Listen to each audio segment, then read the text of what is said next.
नमस्कार दोस्तों, आज हम कंटेनर सेक्टर के एक अच्छे स्टॉक की बात करेंगे। जैसा स्क्रीन पे आप लोग देख रहे होंगे कॉनकॉर स्टॉक का नाम है। कंटेनर कॉर्पोरेशन ऑफ इंडिया ये गवर्नमेंट सेक्टर का ये कंपनी नॉर्थर्न कंपनियों में से एक कंपनी है और बेसिकली ये कंटेनर्स में डील करती है। कंटेनर्स का जो एक कॉन्सेप्ट है ये 1960 के आसपास रेलवेज ने अपने पहली बार मतलब इंडिया के अंदर वर्ल्ड इंटरनेशनल लेवल पे तो पहले से होता था। रेलवे ने 1960 के आसपास इसको यूज़ करना स्टार्ट किया था।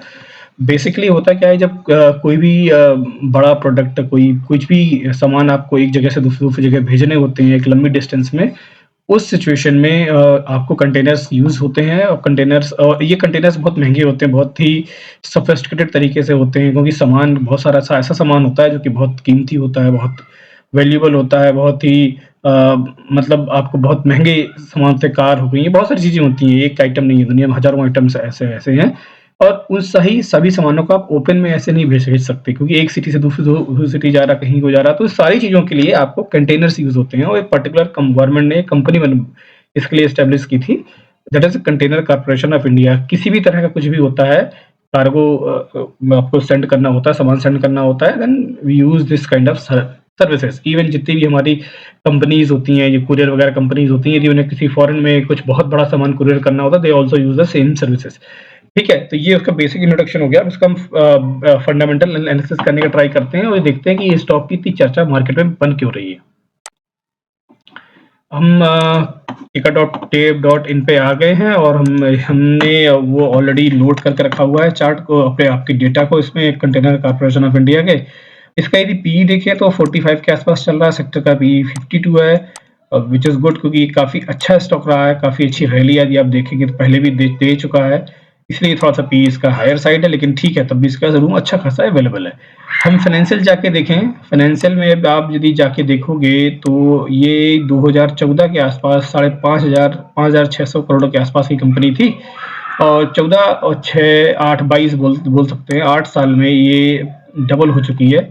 ठीक है, तकरीबन 8,835, जबकि ये साल अभी खत्म नहीं हुआ है। जहाँ तक मेरा कैलकुलेशन है, revenue end of this year will be around 10,000 crore CR या 9,500 समथिंग ये रहेगा जो मुझे लग रहा है।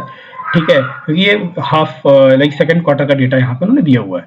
अब थोड़ा सा डिप आया था, हमको पता ही होगा कि जो कोविड टाइम था थोड़ा सा डिप हुआ था 2020 में, लेकिन उसने जंप भी उसी रेशियो में किया है। यदि आप देखें 2000 करोड़ का जंप मारा है इसने। ठीक है, दैट लुक्स गुड। यानी ये सारे स्टॉक लगभग यही कर रहे हैं, जो अच्छे स्टॉक से लगभग सारा इसी तरह से जंप ले रहे हैं। इनकम में भी देखें तो हमारे पास हमारी इनकम 944 सीआर के आसपास थी 14 में, जो कंसिस्टेंटली बढ़ती रही।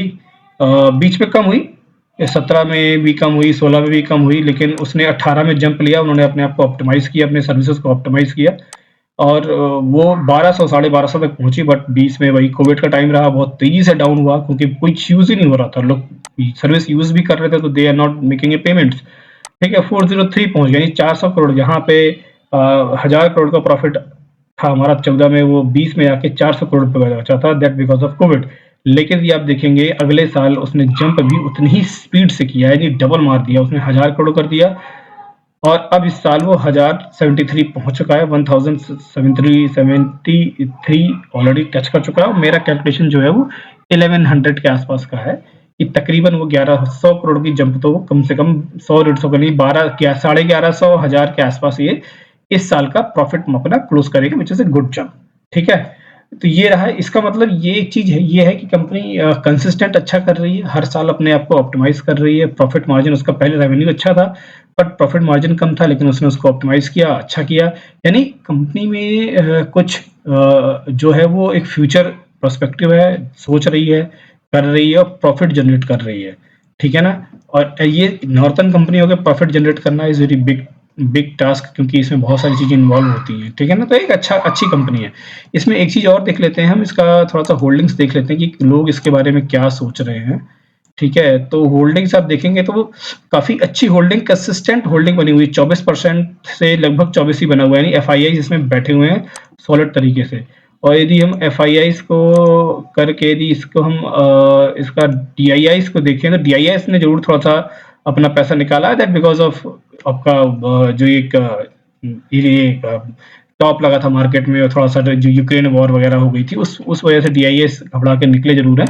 बट आप देखेंगे तो प्रमोटर होल्डिंग कंसिस्टेंट है, बिल्कुल नहीं हिल रही है, और एफआईआईज़ जो हैं बिल्कुल वो कंसिस्टेंट है, बिल्कुल नहीं हिल रहे हैं, ठीक है? वो है, और इस वजह से ये स्टॉक, और ये इटसेल्फ ये दिखा रहा है कि ये जो स्टॉक है बहुत सॉलिड है। म्यूचुअल फंड ने भी बड़ा इन्वेस्टमेंट कर रखा है, यानी म्यूचुअल फंड के जो मैनेजर्स हैं, दे आर सॉलिड टेक्निकल होते हैं फाइनेंस में, और वो चीज़ों को यदि वो एनालाइज कर रहे हैं और पैसा लगा रहे हैं, that means they are watching something, they are expecting something from this stock, ठीक है? तो ये इसकी पूरी फंडामेंटल एनालिसिस थी जो करने का प्रयास किया। फंडामेंटली हमको ये स्टॉक अच्छा लग रहा है, और ये स्टॉक पैसा कमा रहा है, प्रॉफिट जनरेट कर रहा है, और हर साल कंसिस्टेंटली अपने प्रॉफिट को सिग्निफिकेंट परसेंटेज में इंक्रीज भी कर रहा है। ये 2-3 चीजें हमको पता चल गई हैं फंडामेंटल एनालिसिस से। अब इस स्टॉक में एक्चुअली करना क्या है, हो क्या रहा है, आगे क्या करेगा, ये सब चीजें हमको टेक्निकल में पता चलेंगी। हम टेक्निकल पे चलते हैं। हम टेक्निकल में आए, ऑलरेडी हमने स्टॉक को लोड करके रखा हुआ है काइट में, ज़ीरोधा का प्लेटफॉर्म में, और ये हमने 2 मूविंग एवरेज लगाई हुई है 100 एंड 50 की, जो मैं हमेशा यूज करता हूँ, ठीक है? अब आप यदि एक चीज नोटिस करेंगे, 15 के आसपास से ये स्टॉक आपका करेक्शन फेज में चला गया था, काफी दिन करेक्शन में रहा, और मैं एक बार एक लाइन खींचने का ट्राई करता हूँ so that it will be very easy. ये मैं एक लाइन ड्रॉ कर देता हूँ, इसकी थोड़ा थिकनेस बढ़ा देता हूँ, इसको लाइन को रेड कर देता हूँ, ठीक है? ये लाइन है, ठीक है ना? अब ये जो लाइन है, ये जो प्राइस रेंज है, लाइन मतलब प्राइस रेंज होता है, ठीक है? ये जो रेजिस्टेंस बोल लीजिए, ये रेजिस्टेंस बहुत सॉलिड है, यानी जो ये 600 कब का, कितने का रेजिस्टेंस, 620 का, मान लीजिए 621 रुपए का जो रेजिस्टेंस है, ये बहुत सॉलिड एरिया है। यदि आप ध्यान से देखेंगे तो इस एरिया में ये स्टॉक 2015 से रेजिस्टेंस ले रहा है, इसको ब्रेक नहीं कर पा रहा। कितनी बार इसने ट्राई किया, यहाँ ट्राई किया, यहाँ ट्राई किया, यहाँ ट्राई किया, यहाँ ट्राई किया, नॉट सर्वाइवल, फिर ऊपर निकला, इसी एरिया में उसने निकला ऊपर। अब आप चीज ध्यान रखिएगा, मैं आपको बहुत ध्यान से मतलब चीजें बताने जा रहा हूँ। इस एरिया में उसने तोड़ा, तोड़ना तो ठीक है, तोड़ना तो बहुत सारे स्टॉक अपना रेजिस्टेंस तोड़ते हैं, बट वो कितने सॉलिड तोड़ रहे हैं, इसको चेक करने के लिए आप उसके वॉल्यूम पे आइए। यदि वॉल्यूम को आप यहाँ पे जूम आउट करके भी चेक करते हैं, तो आप देखेंगे कि इसके पहले आपको कंटिन्यूअस वॉल्यूम इंक्रीजमेंट दिखेगा, यानी ये जो ब्रेकआउट हुआ था, ये एक्चुअल ब्रेकआउट था, ये कोई फॉल्स ब्रेकआउट नहीं था। यानी यहाँ पे स्मार्ट आदमी इस तरह के वॉल्यूम की जो कैंडल्स होती हैं, वो रिटेल इन्वेस्टर्स कभी नहीं बना सकते। ये जो वॉल्यूम कैंडल्स बनती हैं, ये बनती हैं स्मार्ट इन्वेस्टर्स के आने से, और ये स्मार्ट आदमी यहाँ घुस रहा है, तो वो 10, 50, 100, 20 रुपए के लिए नहीं घुसता है, ठीक है? यानी यहाँ एक अच्छा ब्रेकआउट है, अच्छे लोग पैसा लगा रहे हैं। अब दूसरी चीज, जो इंपॉर्टेंट चीज है, आपने देखा यहाँ ब्रेकआउट तो हुआ, लेकिन वो यही घूमने लगा, ये अच्छा हुआ ये घूम रहा है। आप बोलेंगे कैसे? उसका कारण है, देखिए ये जो एरिया था तकरीबन 7-8 सालों से बहुत ही स्ट्रॉन्ग रेजिस्टेंस था। अब जो उसको एक बार तोड़ दिया, तो ऐसा थोड़ा नहीं तोड़ कर निकल जाएगा, वो एरिया एक इट्स लाइक मैग्नेट। वो किसी भी प्राइस का, किसी स्टॉक का जो एरिया होता है, उसका मतलब क्या होता है? उसका मतलब ये होता है कि उस प्राइस रेंज में बायर्स, यदि रेजिस्टेंस है तो सेलर्स बहुत ज्यादा है, और यदि आपका सपोर्ट है तो बायर्स बहुत ज्यादा है। यही मतलब होता है ना बेसिकली किसी भी सपोर्ट रेजिस्टेंस का, लॉजिकल वे में देखा जाए तो। हमेशा याद रखिए, कोई भी जो रेजिस्टेंस होता है, जब भी स्टॉक उसको ब्रेक करता है, तो वो जो रेजिस्टेंस होता है ऑटोमेटिकली तुरंत उसका सपोर्ट बन जाता है। बन तो गया, लेकिन वो बनेगा, बना है नहीं बना, हर केस में नहीं बनता है, लेकिन ये बना है कि नहीं बना है, ये बात आपको पता चलती है तब जब वो उस रेजिस्टेंस को, या जो रेजिस्टेंस पहले था उसको सपोर्ट बनाया है, उसको टेस्ट कर ले, ठीक है? यदि वो टेस्ट कर लिया, यानी अब वो एरिया बहुत सॉलिड हो गया, उसके नीचे वो कभी नहीं जाएगा। यानी जो 621 रुपए का एरिया था, जहां उसके बाद सेलर्स बहुत ज्यादा थे, वो सेलर्स अब बायर्स में कन्वर्ट हो गए हैं, और जैसे ही प्राइस उस रेंज में आएगा, वो भर भर के खरीदना शुरू कर देंगे। यानी जैसे ही प्राइस उस रेंज में आएगा, वो ऊपर झटका लेगा, वो नीचे उसको नहीं आने देंगे, ठीक है? अब ये एरिया जो है ना, स्ट्रॉन्ग सपोर्ट बन चुका है, यानी अब आपके लिए ये एरिया एक सॉलिड स्टॉप लॉस बन गया है, ठीक है? इसका ये बढ़िया स्टॉप लॉस आपका बन गया, मतलब ठीक है? ये इसका मैंने आपको साइकोलॉजी समझाने की कोशिश की कि सपोर्ट रेजिस्टेंस प्ले कैसे करता है। बाकी यदि आप ड्रॉ करने का प्रयास करेंगे, तो मैं यदि आपको कर्व, कहाँ गया, मैं तो 1 मिनट, हाँ इस पे आते हैं, और मैं कर्व लेता हूँ। यदि यहाँ से मैं यहाँ को जोड़ूं और इसको कर दूं, ठीक है, और इसको थोड़ा सा थिक कर देते हैं, तो ये कलर भी चेंज कर देते हैं, ठीक है, ये ले लिया मैंने, सेकंड फिर से लिया,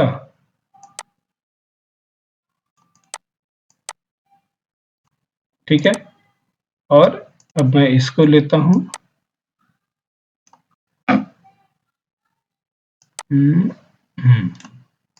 अब देखिए क्या चल रहा था, इसने डबल बॉटम दिया, डबल बॉटम पे निकलने के बाद ये रेंज में फंसा, रेंज में फंसा मतलब रेंज में फंस क्यों रहा था, क्योंकि ये लाइन, ये जो एरिया था उस वजह से उसने डबल बॉटम बनाया है प्रॉपर। यदि इस एरिया को देखा जाए तो इस एरिया के साथ भी हम, क्योंकि सेम प्राइस रेंज है तो we can consider it, double bottom बना के निकला है और ब्रेकआउट दे दिया है। ब्रेकआउट के पहले उसने अच्छा वॉल्यूम क्रिएट किया है, प्लस जब उसने रेजिस्टेंस को तोड़ा है, उस रेजिस्टेंस को सपोर्ट बनाने के बाद उस सपोर्ट को टेस्ट भी किया है, ठीक है, ये सारी चीजें वो कर चुका है। अब हम इसका सबसे जो इम्पोर्टेंट पार्ट है, जो सब लोग इसका वेट कर रहे होते हैं कि टारगेट वगैरह क्या है भाई स्टॉक का, ये स्टॉक कहाँ तक जाएगा, कितना जाएगा और कब रुकने की उम्मीद है, और हमको अभी पैसा लगाना चाहिए कि नहीं लगाना चाहिए। तो देखो, पैसा तो लगाना चाहिए क्योंकि अभी स्टॉक निकल रहा है, ठीक है, थोड़ा बहुत निकला है, बट अभी ही सही जगह है जहाँ पे एक रिटेलर्स को पता चलता है कि भाई ये स्टॉक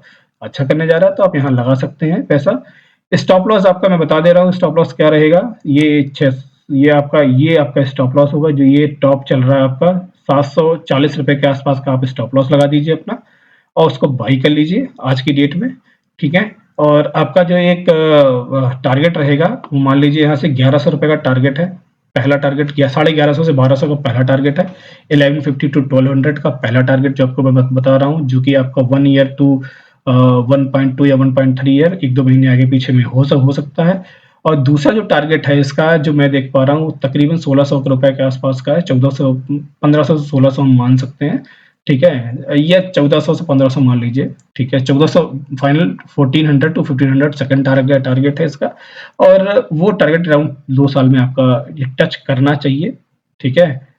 ये करना चाहिए स्टॉक, तो भई स्टॉक मार्केट किसी के हिसाब से चलता नहीं है, but as a current analysis मुझे ये लग रहा है कि ये 2 चीज़ होंगी फर्स्ट और सेकंड टारगेट की।